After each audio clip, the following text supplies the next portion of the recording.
Education 2.0 3.0 से अब हम 4.0 पे चल रहे हैं। इस समय जो शिक्षा विकास के स्तर पर देखें तो एजुकेशन 4.0 का दौर चल रहा है। टेक्नोलॉजी हमारी क्लासरूम के अंदर तक घुस गई है। नॉलेज एक समय था जब हम कहते थे शिक्षक ज्ञान का स्रोत है, लेकिन आज आप जानते हैं ज्ञान के मामले में अगर देखा जाए तो शायद हम शिक्षक, क्योंकि जो वरिष्ठ शिक्षक हैं वो पुरानी पीढ़ी के हैं, हमारी नई पीढ़ी के विद्यार्थी तकनीकी ज्ञान में हमसे बहुत आगे हैं, तो ज्ञान तो उनके टिप्स पर है। ब्राउज करना होता है उन्हें मोबाइल में और वो जो चाहे ज्ञान उनके सामने उपस्थित हो जाता है। तो अगर हम ये सोचकर चलते हैं कि हम केवल अपने ज्ञान के आधार पर अपने विद्यार्थियों के लिए बहुत एक जिसे कहते हैं ना, टेक्नोलॉजी शिक्षक को रिप्लेस कर सकती है। ये भी कहा जाता है कि शिक्षक को रिप्लेस नहीं किया जा सकता। टेक्नोलॉजी कितनी भी आ जाए, शिक्षक की अपनी महत्वपूर्ण भूमिका है। पर केवल ये वाक्य कह देने से नहीं होता ना, आपको अपनी भूमिका में परिवर्तन करना पड़ेगा, तभी आप टेक्नोलॉजी के जमाने में अपनी भूमिका की सार्थकता को सिद्ध कर पाएंगे। अन्यथा आप ये मानकर चले कि टेक्नोलॉजी, आपने देखा होगा बेंगलोर में किसी विद्यालय में आर्टिफिशियल इंटेलिजेंस, एक रोबोटिक टीचर भी आ चुकी है, जो हम शायद, मैंने कई बार देखा कि हम शायद विद्यार्थी अगर अनुशासनहीनता करते हैं, शोर मचाते हैं, तो हम अपना आपा खो देते हैं, हम इरिटेट हो जाते हैं, हम चिल्लाने लगते हैं उनके ऊपर। लेकिन जो AI है, आप जितने बार भी प्रश्न पूछें वो धैर्य के साथ आपके प्रश्नों का जवाब देगी। कई मामलों में ये कहा जा सकता है कि वो हमसे बेहतर शिक्षक हो सकते हैं, क्योंकि जो क्लासरूम में डाइवर्सिटी होती है, जो विद्यार्थियों की योग्यता में, उनके स्वभाव में विभिन्नता होती है, AI की मदद से आप उसको बहुत आसानी से नियंत्रित कर सकते हैं, हैंडल कर सकते हैं, एड्रेस कर सकते हैं। चैलेंज होगा इस तकनीकी के समय में, तकनीकी विकास के समय में, और AI भी नहीं, अब तो जेनरेटिव AI आ गई है, चैट GPT, चैटबॉट, उस समय में अपने शीर्षक, जो शिक्षक की भूमिका को बनाए रखना एक चुनौती होगी। और उसी चुनौती को ध्यान में रखते हुए अब हम जो शिक्षा के नए लेवल, स्तर की परिकल्पना कर रहे हैं वो है एजुकेशन 5.0, शिक्षा 5.0। ये शिक्षा 5.0, आप सब विद्यार्थी हैं, आपने ब्लूम्स की टेक्सोनोमी पढ़ी होगी, शैक्षिक उद्देश्यों की बात की गई है जिसमें, और ये कहा है कि मानव मन के 3 पक्ष होते हैं। कॉग्निटिव डोमेन आपका ज्ञानात्मक पक्ष है, अफेक्टिव डोमेन आपका भावनात्मक पक्ष है, फीलिंग से जुड़ा हुआ, मॉरल वैल्यू से, एथिक्स से जुड़ा हुआ, और आपका साइकोमोटर, आपका गामक शारीरिक पक्ष है। आप देखिए 5.0 जो एजुकेशन की बात की जा रही है, उसमें हमारा जो शिक्षा के विकास में एक पक्ष मानव का छूट गया है, आपका अफेक्टिव डोमेन, उसकी बात की गई है। हम ज्ञान के क्षेत्र में तो बहुत आगे बढ़ गए हैं, लेकिन मूल्यों के क्षेत्र में कहीं ना कहीं पिछड़ रहे हैं। मानवता के क्षेत्र में जो हमारे मानवीय मूल्य हैं, उनमें कहीं ना कहीं आपको ह्रास दिखाई पड़ रहा है। तो ये जो एजुकेशन 5.0 है, ये बात करती है कि कैसे हम उन मानव मूल्यों को, मानवीय संवेदनाओं को, मानव की क्षमताओं को हम किस तरह विकसित कर सकते हैं बिना तकनीकी की सहायता से। तकनीकी हमें रिप्लेस नहीं करे, तकनीकी हमारे लिए एक उपकरण, एक सहायक उपकरण के रूप में हो, कैसे हम उसका इस्तेमाल कर सकते हैं। आपने राष्ट्रीय शिक्षा नीति 2020 के बारे में भी पढ़ा होगा, और आपने उसमें पढ़ा होगा जो अब आपका पाठ्यक्रम है वो outcome based curriculum. Outcome based curriculum यानी जब आप पूरे पाठ्यक्रम को तो जाने दीजिए, आप एक दिन भी एक कक्षा में प्रवेश करते हैं, आपके सामने निश्चित होने चाहिए कि आज आप जो पाठ्यक्रम वस्तु पढ़ाने जा रहे हैं उसका उद्देश्य क्या है। और जब आप कक्षा से बाहर निकले तो आपको पता होना चाहिए कि आप उन उद्देश्यों को किस सीमा तक प्राप्त कर चुके हैं। तो ये मैं आपके सामने रखना चाहूंगी कि जब आप शिक्षक बने, कक्षा में प्रवेश करने से पहले आपको बिल्कुल एक मस्तिष्क में निश्चित होना चाहिए कि आज जो आप पाठ पढ़ाने जा रहे हैं वो आपके विद्यार्थियों के तीनों पक्षों को कैसे प्रभावित कर रहा है। आप अपनी पाठ योजना में उद्देश्य लिखते हैं, लेकिन वो उद्देश्य केवल लिखने के लिए नहीं होंगे। आप अगर लिख रहे हैं संस्कृत विषय में अनुराग उत्पन्न करना अपने विद्यार्थियों में, मैंने देखा आपकी पाठ योजनाओं में, बहुत सारी पाठ योजनाओं में लिखा हुआ था अपने विद्यार्थियों में संस्कृत विषय के प्रति अनुराग उत्पन्न करना। लेकिन आपको ये देखना पड़ेगा कि कक्षा में अनुराग उत्पन्न करने के लिए आपने किया क्या वो जो पाठ्य वस्तु थी केवल उसको पढ़ा देने भर से अनुराग उत्पन्न हो जाएगा?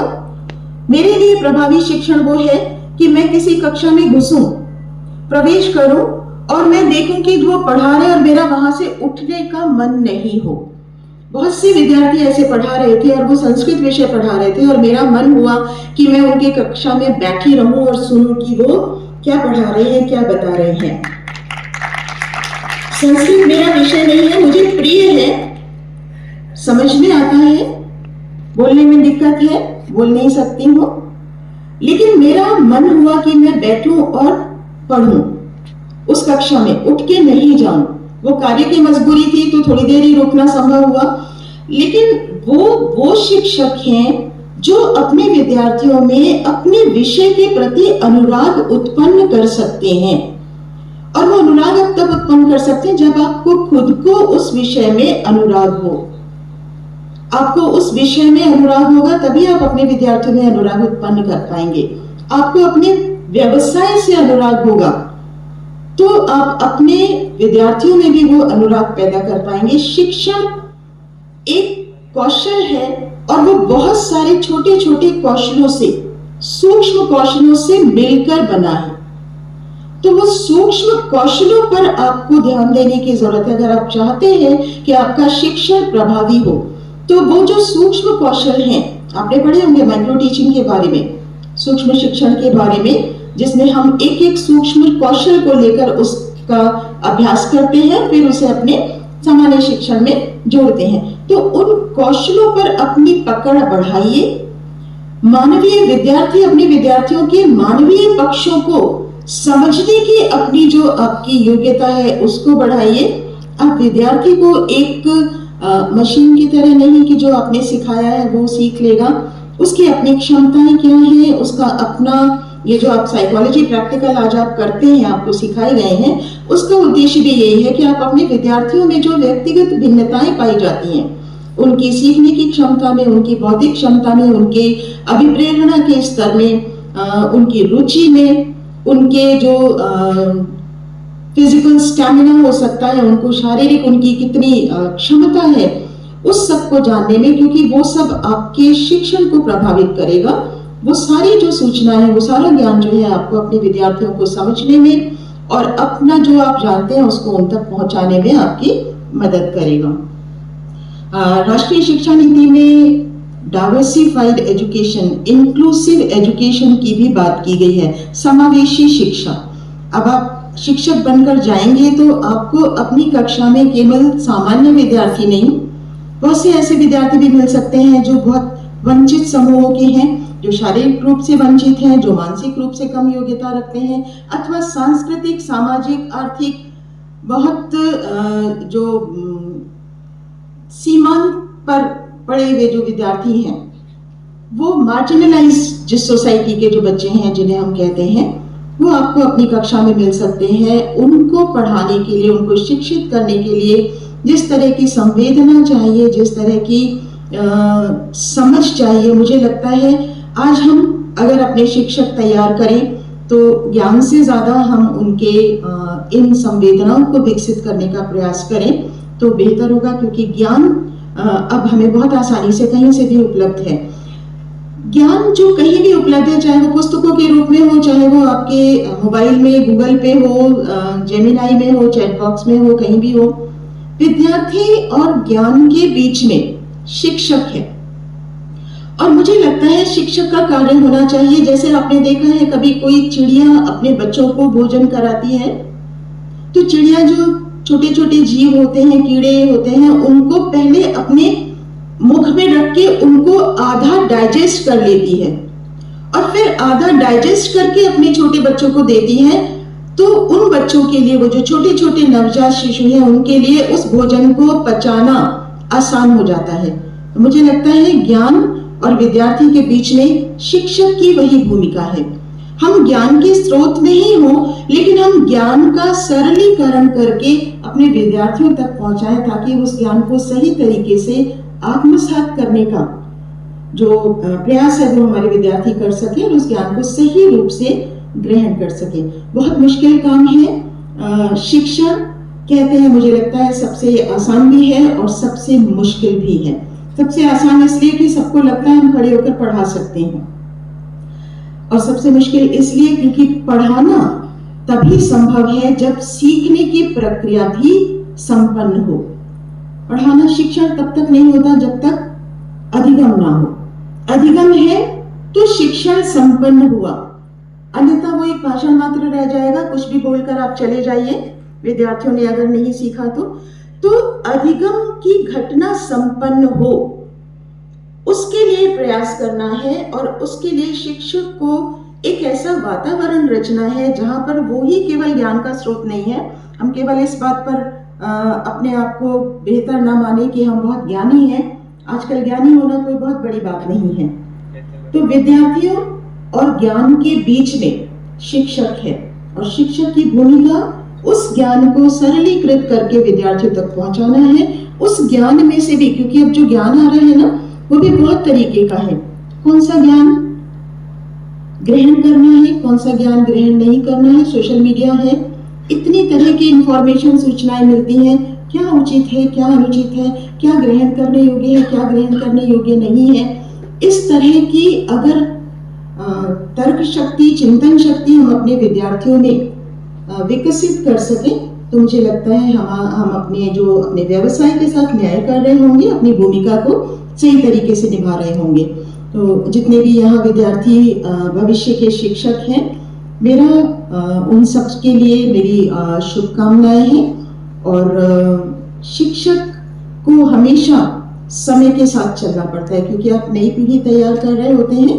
तो ये बहुत जरूरी है। बहुत सारे व्यवसाय हैं कि आपको नौकरी मिल गई तो आपने सिर्फ नौकरी शुरू कर दी, लेकिन शिक्षण एक ऐसा व्यवसाय है जहां पर आपको लगातार अपडेटेड रहना पड़ता है। ज्ञान कभी भी एक जगह संग्रहित नहीं रहता, वो निरंतर उसमें वृद्धि होती रहती है और अपने आप को हमेशा आपको अपडेट करते रहना पड़ेगा। शिक्षण की विधियां, नए आपके विषय में जो नया ज्ञान आ रहा है, जो विद्यार्थियों की मनोवृत्तियों में परिवर्तन आ रहा है, उन सब चीजों से अपने आप को लगातार अपडेट करते रहिए और अपने विद्यार्थियों के लिए अपनी भूमिका अपने को सिद्ध करते रहिए। यही शुभकामना और यही आशीर्वाद आप लोगों के लिए। Thank you. कहूं और उसे मैं समझ नहीं पाया, तो अगर मैं नहीं समझ पाया तो आपको क्या समझाऊंगा? तो पहले क्या करना है? अध्ययन करना है। अध्ययन करने के बाद आपको बोध करना है, समझना है, उसको पचाना है, और उसके बाद आचरण में उतारना है। उसको किस तरह से आप प्रस्तुत करें। पीपीटी बना दीजिए तो भी कुछ होने वाला नहीं है।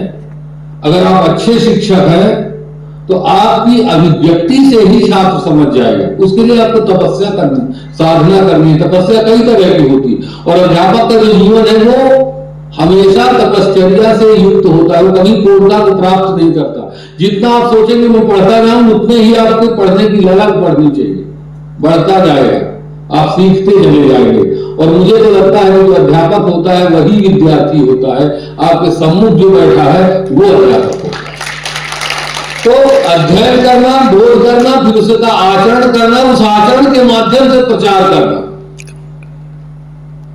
ये एक अध्यापक की भूमिका 4 चरणों में होती है। और संस्कृत के लिए आप लोग विद्यार्थी हैं तो जो राष्ट्रीय शिक्षा नीति 2020 आई है, उसको जब मैं पढ़ता हूं तो मुझे लगता है मेरे बच्चों का ही भविष्य इसमें अंकित है। आप लोग विश्व में सर्वाधिक महत्वपूर्ण छात्र, और आप लोग आगे चलकर सर्वाधिक महत्वपूर्ण अध्यापक बनेंगे। क्योंकि भारतीयता के जिस परिवेश को राष्ट्रीय शिक्षा नीति 2020 बोल रही है वो आपके पास है और किसी के पास नहीं है, विश्व में कहीं। अभी आप देखिए, मैं अभी भोपाल में था तो मैं वहां के राष्ट्रीय शिक्षा नीति के कमेटी में था, तो बड़े बड़े बायोलॉजी वाले, ज्योग्राफी वाले और इंजीनियरिंग वाले और मेट्रोलॉजी वाले और पता नहीं कौन कौन आते थे और वो खोज रहे थे कि कहते थे कि ये चीज कहां है। और हमारे यहां आपसे जब पूछा जाएगा कि भाई लघु, जैसे आप जो IITian है वो तो धातु विज्ञान वाले हैं, वो धातुओं को खोजेंगे, बायोलॉजी वाले बायोलॉजी को खोजेंगे, चिकित्सा वाले चिकित्सा को खोजेंगे, पशु शास्त्र वाले पशु शास्त्र को खोजेंगे। तो वो अगर किसी को कोई व्यक्ति बता सकता है तो वो आप लोग हैं। तो भारतीय ज्ञान परंपरा का पुनः जो नवोन्मेष करना है उसमें आप लोगों की बहुत बड़ी भूमिका है, और विशेष रूप से आप लोगों की, जो कि शिक्षा शास्त्र को कैसे उसे प्रस्तुत करना है, क्या करना है, ये सब कुछ आपको आज से तय करना पड़ेगा। आप अपने को ये मत सोचे कि हम बच्चे हैं, आप अपने को ये सोचे कि हम बड़े हो गए हैं और हमारी जिम्मेदारी हमारे हाथ में आ गई। अब एक ही सेमेस्टर तो बचा है, मई में परीक्षा होगी और आप गुरु जी बन गए, तो आपको वो करना पड़ेगा। नहीं तो अगर आप सोचेंगे कि मैं नौकरी पा गया और ठीक है नौकरी मिल गई, उससे कुछ होने वाला नहीं है, क्योंकि आज का जो युग है वो बहुत ही प्रायोगिक हो गया है। और जब तक आप प्रयोग के पक्ष में पूर्णतः सफल नहीं होते तब तक सफल शिक्षक आप नहीं बन सकते। कालिदास ने भी कहा है। और सजाना पड़ेगा आपको पाठ्यक्रम को। जैसे आप पढ़ाने जब जा रहे हैं, हमारे गुरु जी थे तो वो पढ़ाते थे तो पढ़ाते पढ़ाते बोलते थे कि समझ में आया।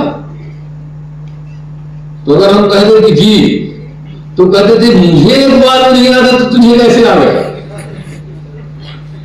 वो कहते थे, बहुत बड़े आचार्य थे, वो कहते थे मुझे नहीं आया था एक बार में तो तुझे कैसे आ गया। और अगर हम कहते गुरु जी घंटी बन गई तो वो कहते थे घंटी सुन रहा था कि मुझे सुन रहा।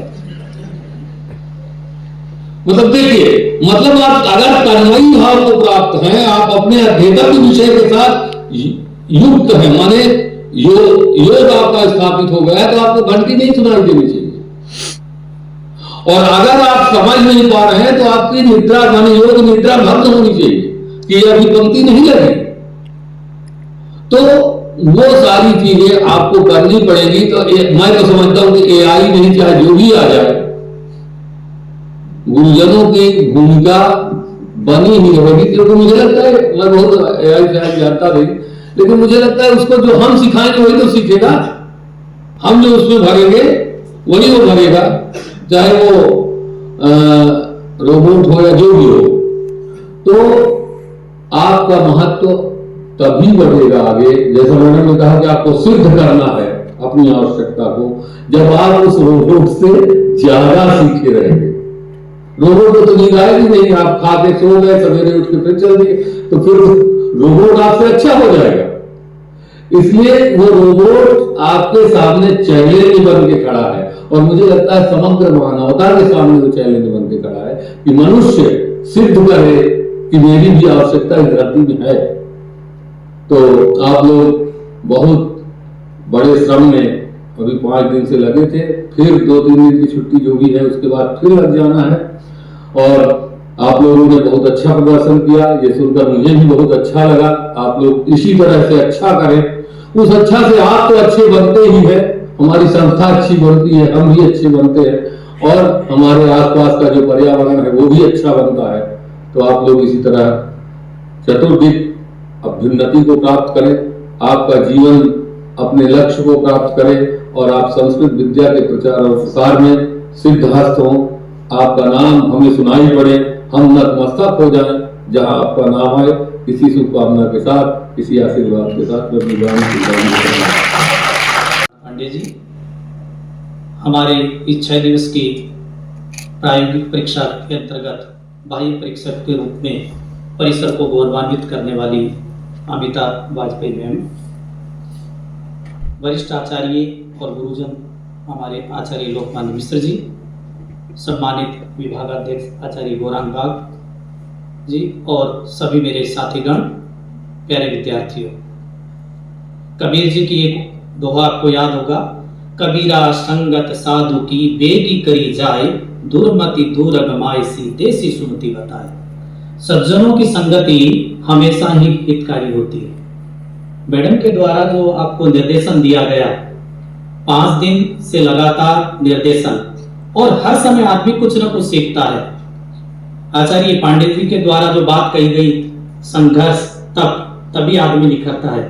मैं बार बार कई बार कहता हूं कि एक दिन में न कोई पांडे जी बनता है, न मैडम वाजपेयी बन पाते हैं, न लोकमान्य मिश्र जी बन पाते हैं, न गौरांग बाग जी, न आप जैसे। इसके लिए लंबी तपस्या करनी पड़ती है। और हमारे यहाँ एक उक्ति है, पावक में पढ़कर सोना कुंदन बन जाता है, पावक में पढ़कर सोना कुंदन बन जाता है, भाव शुद्ध हो तो नन्हा धागा रक्षाबंधन बन जाता है।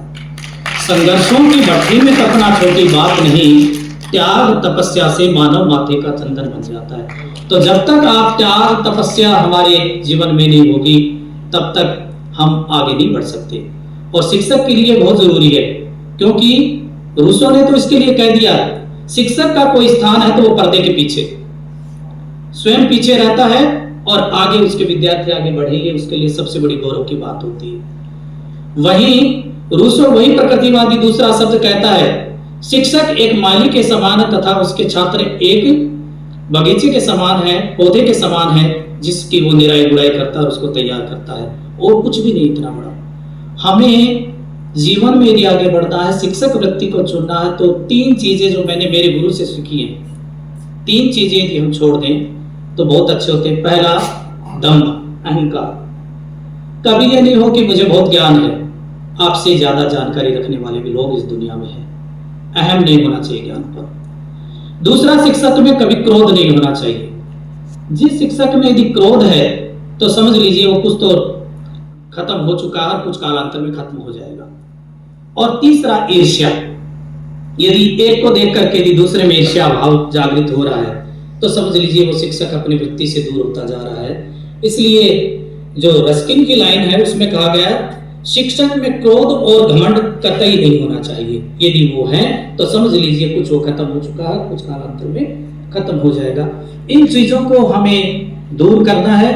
यदि हमारे जीव हैं, 5 दिन की परीक्षा में आप लोगों ने हो सकता है कि काल्पनिक अनुशासन भी आ जाता है, डर का भी होता है, कभी कभी ये भी मन में रहता है कि परीक्षा के द्वारा कैसा हमारा मूल्यांकन होगा। स्थायी आत्मानुशासन जब तक आपका नहीं है, आत्मानुशासन हो, आत्म प्रेरित हो, आत्मबोध का जब तक ज्ञान नहीं होता है, तब तक हम पूर्णतः सफल नहीं हो पाते। तो मैं आप लोगों से आशा करूंगा कि भविष्य में आप लोग सबसे पहले, जिस प्रकार बैंक कहता नो योर कस्टमर, तो आप पहली बात करिए नो योर स्टूडेंट। पहले अपने विद्यार्थी की पहचान कीजिए कि वो क्या है, क्यों दुखी है, क्यों वो उदास है, क्यों वो शरारत कर रहा है, यानी बाल मनोविज्ञान का पता होना शिक्षक के लिए पहला जरूरी है। उसके बाद में दूसरा था विषय का ज्ञान, उसके बाद में उसको विधि और कैसे वो विषय को प्रस्तुतिकरण करेगा। यदि वो ज्ञान तो वो कभी भी असफल नहीं हो सकता। तो आप लोगों ने अच्छा किया, मैडम के द्वारा ये बात बताई गई, इससे हम भी स्वयं को गौरवान्वित महसूस करते हैं। परिसर स्वयं को ये मानते हैं कि कहीं ना कहीं हमारी कुछ गलतियां हो तो मैम उनको यही छोड़े, हमारे कुछ बच्चों को अच्छाई हो तो उसको साथ करें। मूल्यांकन निर्बाध चलता रहता है, जिंदगी में और भी मूल्यांकन होंगे। और मैडम का जो मार्गदर्शन हम सबको मिला, भविष्य में भी आपका मार्गदर्शन हमारे परिसर को मिलता रहे, हम सबको मिलता रहे। मैम का मैं धन्यवाद करता हूँ कि आपने समस्याओं को दरकिनार करते हुए, क्योंकि छोटी छोटी स्कूलें होती हैं, वहाँ पर काफ़ी सारी समस्याएं भी होती हैं, और उनको आप नजरअंदाज करते हुए हम सबके उत्थान और बालकों के लिए आप उनका मनोबल बढ़ाया। इसके लिए मैं परिसर की ओर से आपका हार्दिक धन्यवाद करता हूँ। साथ ही परिसर निदेशक के द्वारा जो आपको अभिप्रेरित करने वाला उद्बोधन, अधीत बोधाचर प्रचारे, जीवन में चारों चीज बहुत जरूरी हैं, और आपको एक उद्बोधन दिया गया परिसर निदेशक का भी मैं हमारी विद्या शाखा की ओर से और परिसर की भी ओर से हार्दिक धन्यवाद करता हूँ। वरिष्ठ आचार्य लोकमान्य मिश्र जी का मार्गदर्शन हमें हमेशा मिलता रहता है, गुरु जी को भी मैं हार्दिक आभार प्रकट करता हूँ। विभागाध्यक्ष जिन्होंने 5 दिन से लगातार किया और कल गोपनीय कार्यों में भी व्यस्त रहेंगे, ऐसे मेरे साथी डॉक्टर प्रोफेसर गौरांग बाग जी का भी मैं आभार प्रकट करता हूँ। अग्रिम पंक्ति में विराजमान मेरे सभी साथीगण जिन्होंने इस परीक्षा कार्यक्रम को सरल, सहज और सुलभ रीति से संपादित किया, विशेष करके संयोजक डॉक्टर मनीष जी, ओम प्रकाश जी और अन्य साथीगण जितने भी मेरे हैं, सभी को मैं धन्यवाद देता हूँ। सभी विद्यार्थी जिन्होंने पूर्ण मनोयोग के साथ इस परीक्षा के अंतर्गत अपना 100% देने का प्रयास किया और भविष्य में भी आप अपने को इसी प्रकार तैयार रखेंगे, क्योंकि जीवन एक परीक्षा है, जीवन एक चुनौती है। इसको स्वीकार करते हुए आप आगे बढ़ेंगे। आप सभी को भी बहुत बहुत धन्यवाद। आगे भी आप विभाग की उन्नति, विद्या शाखा की उन्नति के लिए अपना प्रयास करेंगे। जो भी तांत्रिक क्रिया में जुड़े हुए हमारे साथी हैं, उन सबको भी, तंत्र विद्या के निष्णातों को भी बहुत बहुत धन्यवाद।